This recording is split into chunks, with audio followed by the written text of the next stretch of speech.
وہ آزماتا بھی ہے اور نوازتا بھی ہے۔ اس کا ہر انداز بہت خوبصورت ہے کیونکہ وہ رحمان بھی ہے اور رحیم بھی ہے۔ اللہ کو بہت پسند ہے جب تم اس پر توکل کر کے تمام پریشانیاں بھول جاتے ہو، صبر کرتے ہو۔ یقین کرو وہ پھر نوازنے میں دیر نہیں کرتا۔ کوئی تمہارا دل دکھائے تو ناراض مت ہونا، کیونکہ قدرت کا قانون ہے جس درخت کا پھل زیادہ میٹھا ہوتا ہے لوگ پتھر بھی اسی کو مارتے ہیں۔ دکھ، درد، تکلیف اگر اللہ کی ناراضگی ہوتی تو یہ نبیوں کو نہ ملتی۔ یہ نعمت ہے جو اللہ کا راستہ دکھاتی ہے۔ نماز کی فکر اپنے اوپر فرض کر لو۔ خدا کی قسم دنیا کی فکر سے آزاد ہو جاؤ گے اور کامیابی تمہارے قدم چومے گی۔ جب اللہ چاہتا ہے کہ کسی بندے سے دوستی کرے تو اس کی زبان پر اپنا ذکر اور دل پر اپنی فکر کے دروازے کھول دیتا ہے۔ ماں کی ایک عادت خدا سے بہت ملتی ہے، دونوں ہی معاف کر دیتے ہیں۔ ہمیشہ چھوٹی چھوٹی خوشیوں کا استقبال کیا کرو کیونکہ انہی کے پیچھے محبتوں کا سیلاب ہوتا ہے۔ دو اعمال ایسے ہیں جن کا ثواب کبھی تولا نہیں جا سکتا، معاف کرنا اور انصاف کرنا۔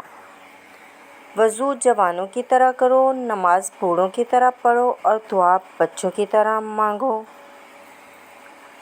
جو آپ کی برائی کرتے ہیں انہیں کرنے دیں، کیونکہ برائی وہی کرتے ہیں جو برابری نہیں کر سکتے۔ غلط بات پر غصہ آ جانا شرافت کی نشانی ہے، لیکن اسی غصے کو پی جانا مومن کی نشانی ہے۔ تین لوگ جب آپ کے سامنے بات کر رہے ہوں تو انہیں مت روکیں، والدین، بچہ اور غمزدہ انسان، کیونکہ ان کا دل بول رہا ہوتا ہے۔ بہترین رشتہ وہ ہے جو آپ کے عیب جان کر بھی آپ سے تعلق ختم نہ کرے، اور بے شک یہ رشتہ آپ کا اللہ کے سوا کسی سے نہیں۔ ہمیشہ ایسے شخص کا چناؤ کرو جو تمہیں عزت دے، کیونکہ عزت محبت سے کہیں زیادہ خاص ہوتی ہے۔ ہمارا اللہ تو کبھی بھی کچھ بھی کر سکتا ہے، تو پھر تم سے کس نے کہہ دیا جو فوراً نہ ملے وہ پھر دوبارہ کبھی نہیں ملتا۔ مشکلات ہمیشہ بہترین لوگوں کے حصے میں آتی ہیں کیونکہ وہ اس کو بہترین طریقے سے انجام دینے کی صلاحیت رکھتے ہیں۔ اگر کسی کی تکلیف دیکھ کر تمہیں تکلیف ہونے لگے تو سمجھ لینا تم اللہ کے بنائے بہترین انسان ہو۔ کامیابی کی پہلی سیڑھی کوشش ہے، کوشش سے غلطی، غلطی سے سبق، سبق سے تجربہ اور تجربے سے کامیابی حاصل ہوتی ہے۔ رسول اللہ صلی اللہ علیہ وسلم نے فرمایا، جو مسلمان کسی بھی تکلیف میں گرفتار ہوتا ہے تو اللہ تعالیٰ اس کی وجہ سے اس کے گناہ اس طرح جھاڑ دیتے ہیں جیسے درخت کے پتے جھڑ جاتے ہیں۔ جب اللہ پاک کو آپ کی زندگی میں اچھا موڑ لانا ہوتا ہے تو برے لوگوں کی حقیقت آپ کے سامنے لے آتا ہے۔ اپنے اندر اتنی ہمت پیدا کرو، کل آپ جن کے لیے مذاق تھے آج آپ ان کے لیے مثال بن جاؤ۔ اکیلے ہونے کی سب سے اچھی بات یہ ہے کہ جب پریشان ہو، آپ اداس ہو، آپ کو سننے والا صرف آپ کا اللہ ہوتا ہے۔ تم کسی کے ساتھ بھلائی کرو، تمہیں اس کا بدلہ برائی کی صورت میں ملے تو سمجھ لو کہ تمہاری نیکی قبول ہو گئی۔ میں بہت خوش ہوں کیونکہ مجھے کسی سے کوئی امید نہیں ہے سوائے اللہ پاک کی ذات سے۔ وہی میرا رب ہے، وہی میرا سب ہے۔ اے اللہ، تو ہمارے لیے رجب اور شعبان میں برکتیں عطا فرما اور ہمیں رمضان تک پہنچا۔ آمین۔ لوگ تمہیں بدنام کرنے کی لاکھ کوشش کریں گے، لیکن یاد رکھنا عزت اور ذلت اللہ کے ہاتھ میں ہے۔ کسی کو معاف کر کے اچھا بن جاؤ، مگر دوبارہ اعتبار کر کے بیوقوف نہ بنو۔